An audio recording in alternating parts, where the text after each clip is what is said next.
સાબરકાંઠાના વડાલીમાં ગૌહત્યા થતા ભારે અરેરાટી, ડોગ સ્ક્વોડ સહિત પોલીસ તંત્રમાં દોડધામ। સાબરકાંઠાના વડાલીના નાદરી ગામે રાત્રિના સમયે અજાણ્યા લોકોએ પશુપાલકના તબેલામાં રહેલી ગાયનું મસ્તક કાપીને લઈ જતા સ્થાનિક વિસ્તારોમાં ભારે અરેરાટી સર્જાઈ છે। જોકે પોલીસે તાત્કાલિક ધોરણે ફરિયાદ નોંધીને આરોપીને ઝડપી લેવા માટે ટેકનિકલ સર્વેલન્સ સહિત ડોગ સ્ક્વોડ થકી આરોપી સુધી પહોંચવા તપાસનો ધમધમાટ શરૂ કર્યો છે। સામાન્ય રીતે રૂપિયા પૈસાથી લઈ સોના ચાંદીના ઘરેણાની ચોરી થતી હોય છે। જોકે સાબરકાંઠાના વડાલીના નાદરી ગામે પશુપાલકના તબેલામાં રહેલી ગાયની નિર્મમ હત્યા કરીને તેના મસ્તકની ચોરી થયાનો પ્રથમ કિસ્સો સામે આવતા સાબરકાંઠા જિલ્લામાં સવારથી જ ભારે ખળભળાટ સર્જાયો છે। એક તરફ રાજ્ય સરકાર દ્વારા વિવિધ આરોપીઓ સામે કડક પગલાં ભરવાની કામગીરી હાથ ધરી રહી છે, તો બીજી તરફ નાદરી ગામના પશુપાલકના તબેલામાં રહેલી ગાયની હત્યા કરી તેનું મસ્તક અજાણ્યા વ્યક્તિઓ લઈ જતા પશુપાલક સહિત સ્થાનિક વિસ્તારોમાં ઘેરા પ્રત્યાઘાત પડ્યા છે।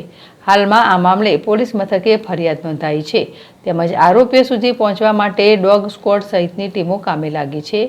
સાબરકાંઠાના વડાલીના નાદરી ગામે ગત રાત્રે કોઈ અજાણ્યા ઈસમો પશુપાલકના તબેલામાં લોખંડની જારી કાપીને પ્રવેશ્યા હતા, તેમજ તબેલામાં રહેલ ગાયની હત્યા કરી તેનું મસ્તક કાપીને સાથે લઈ ફરાર થઈ ગયા છે। જોકે આરોપી ઝડપાય તે માટે તમામ તૈયારીઓ પોલીસ તંત્ર દ્વારા આરંભી દેવાઈ છે। સાથોસાથ સ્થાનિક વિસ્તારમાં કોઈપણ પ્રકારની અનિચ્છનીય ઘટના ન ઘટે તેમજ લોકો અફવાઓથી દૂર રહે તે દિશામાં પણ પોલીસે કામગીરી હાથ ધરી છે। સાથોસાથ એલસીબી, એસઓજી સહિતની અલગ અલગ ટીમો આરોપીઓને દબોચી લેવા કામે લાગી છે।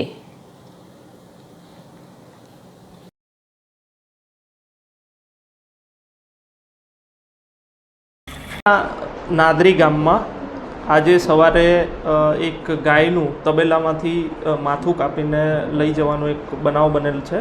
એને અનુસંધાને જે વડાલી પોલીસ સ્ટેશનનો ટીમ છે એ તાત્કાલિક ઘટના સ્થળે પહોંચી હતી અને જે તબેલાના માલિક છે એની પૂછપરછ અને એમ કરી એમની ફરિયાદ લેવામાં આવી છે। એમનું નામ છે વિજય રામાભાઈ સોલંકી।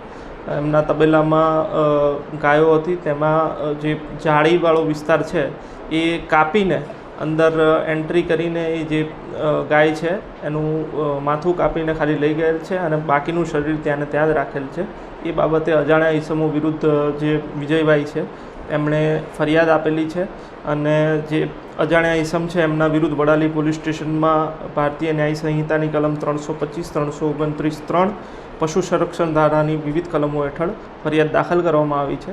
આ ઘટનાને અનુસંધાને જે આ ઘટનાને જે અંજામ આપનાર વ્યક્તિ છે એને પકડવા માટે અમારી એલસીબી, એસઓજી અને લોકલ પોલીસની ટીમ સીસીટીવી ફૂટેજ અને અન્ય સર્વેલન્સ અને હ્યુમન ઇન્ટેલિજન્સના માધ્યમથી ડિટેક્ટ કરવાનો પ્રયત્ન કરી રહી છે અને કોઈ અનિચ્છનીય બનાવ ન બને એ માટે પેટ્રોલિંગ અને વાહન ચેકિંગ વિસ્તારમાં ચાલુ છે।